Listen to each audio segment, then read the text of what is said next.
Tomoshabinlarimizga a'lo kayfiyat tilagan holda biz navbatdagi sahifaga navbat bermoqchimiz. Bir qo'shiq tarixi bu sahifani teletomoshabinlarimiz juda yaxshi bilishadi va sevib tomosha qilishadi. Chunki har gal biz uchun afsonaga aylangan qo'shiqlarning yaratilish tarixi, ijodkorlar kim ekanligi teletomoshabinlarimizda qiziqish uyg'otadi aslida va qimmatli ma'lumotlarni berish bizni ham quvontiradi. Albatta, bu gal ham mana shunday qimmatli ma'lumotlarga ega bo'lasiz va eng sevimli qo'shig'ingizni nafaqat tinglaysiz, tomosha qilasiz, balki uning tarixini ham bilib olasiz. Albatta. Demak, birgalikda keling tomosha qilamiz, qimmatli ma'lumotlarni olamiz.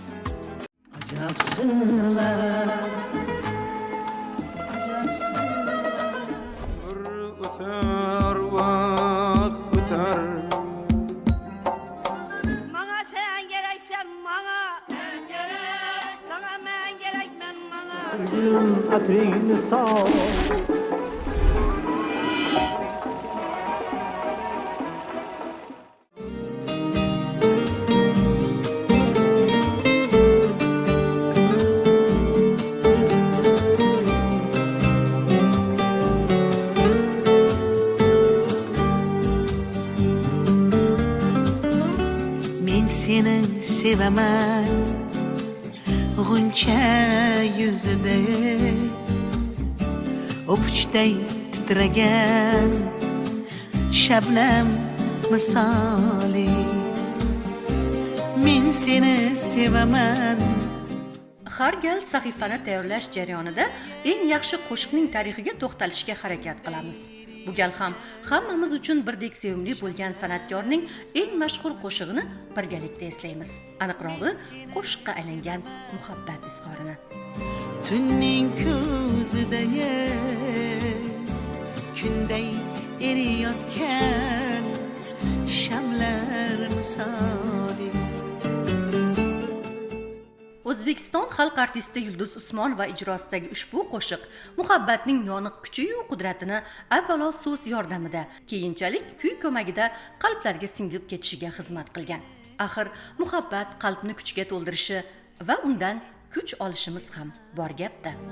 Bahor guliday men seni sevaman. Men seni sevaman. Seni men sevaman. Tog'dagi tumanday.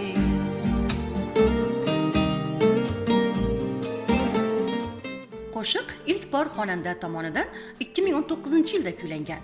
She'r muallifi esa Amir Xudayberdi. Shoir bu she'rning yozilishi haqida bizga shunday ma'lumot berdi. Yulduz Usmonova bilan ijodiy hamkorligimizga qariyb 20 yil bo'lib qoldi.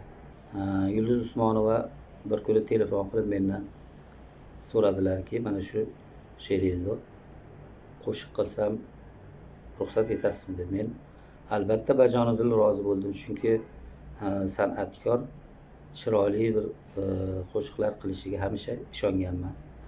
Keyin ikkita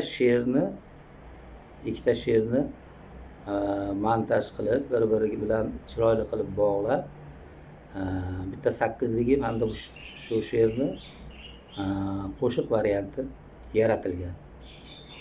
Men seni sevaman g'uncha labida o'pichday titragan shabnam misoli.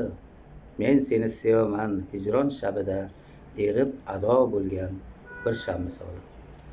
Keyin yana bir 8ligimni mana shu qo'shiqda foydalangan.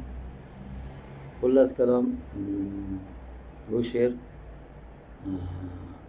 yozilganiga ko'p yil bo'lganiga qaramasdan hamon yoshlarni daftarida, ularni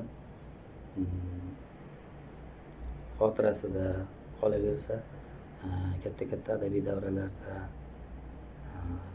namoyon bo'lib turganligi, unday o'ylab qarasam, meni ijoddagi yutuqlarimdan biri desam bo'ladi. To'g'risi 30 yoshgacha yozgan juda ko'p she'rlarim hozirgi kunda ham muxlislar tomonidan sevib o'qilmoqda.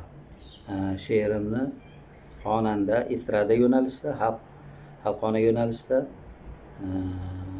ikkita variantda qo'shiq qilgan.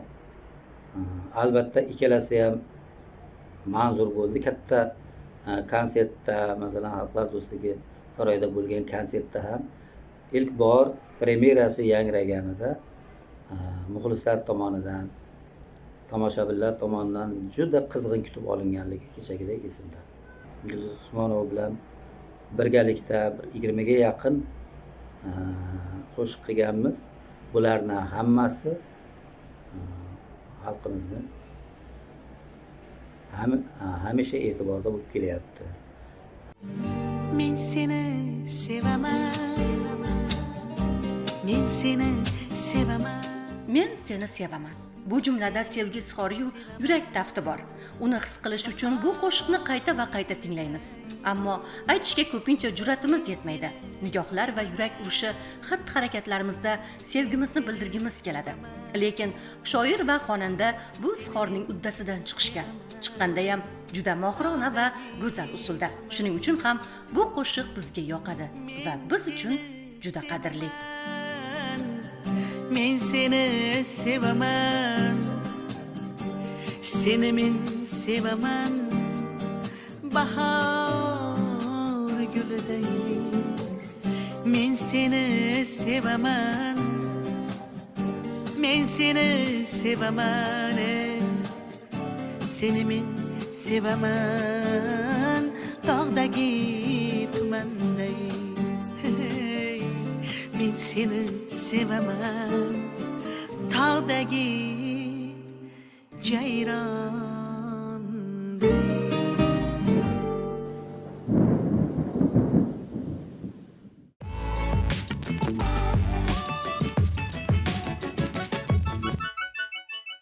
Juda go'zal, yaratilganiga 40 yil bo'lgan bo'lsa-da bu she'rni haligacha oxiri to'kilmagan.